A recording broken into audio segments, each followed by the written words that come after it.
In a year of chaos, the NBA trade deadline provided almost the same chaos. In the immortal words of Bob Cole,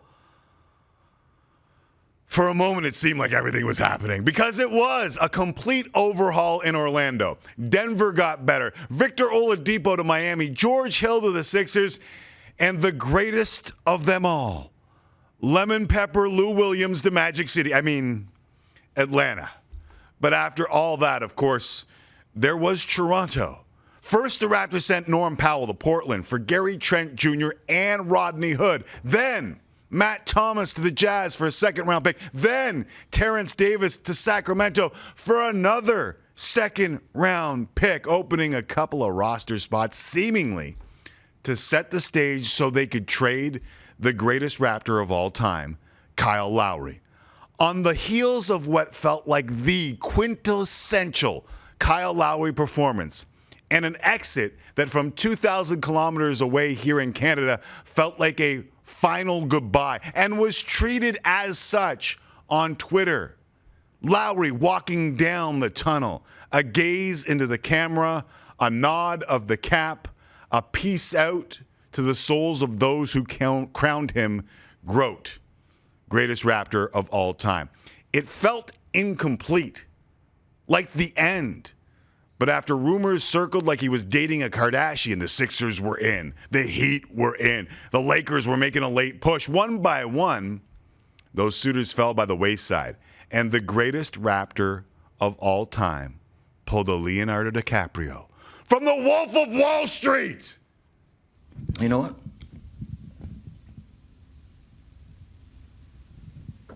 I'm not leaving. I'm not leaving. I'm not leaving.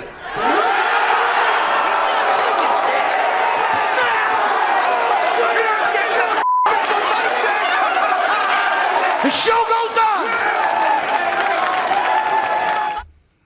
What nobody knows if, like Leonardo, he will get his proper ovation, his proper send-off. But he's a hell of a lot closer to that than he was yesterday. And whether that was because the Heat wouldn't include Tyler Hero or the Sixers balked at 2 first, who cares? That peace out in Tampa just didn't feel right for a guy who went from being dealt to the Knicks for world peace, literally meta world peace, Iman Shumpert in the first, and transformed Kyle Lowry. He transformed himself after many trials and tribulations into what I have said numerous times already, the consensus greatest Raptor of all time. A reminder then and now, sometimes the best moves are the ones you don't make. Whether he re-signs in Toronto or walks as a free agent is something the franchise and the player have talked about. And they were obviously good with. And after DeMar DeRozan's departure, don't kid yourself, that means something. So as the box score glancers looked at last night's 8 points, 9 assists, and 5 rebounds and muttered, big whoop, or what the hell are we talking about here? Real Raptor fans knew it was much more. Like a plus 42 in 33 minutes, the second highest number in franchise history, and oh so close to the NBA record, the near embodiment of the intangibles that make Kyle Lowry special. That smile in knowing for real Raptor fans, that understanding turned just as quickly into another understanding, a lament, a realization that he might not get his proper send-off. I'll let you enjoy that.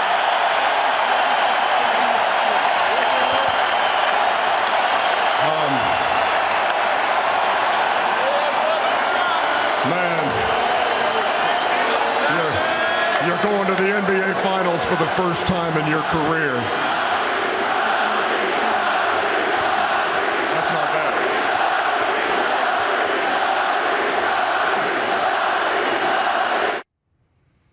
That's what he deserves. Listen, it's 2021. I have no idea what will happen tomorrow, let alone in the offseason. But I do know one thing. Raptor fans, you are one step closer to getting that again.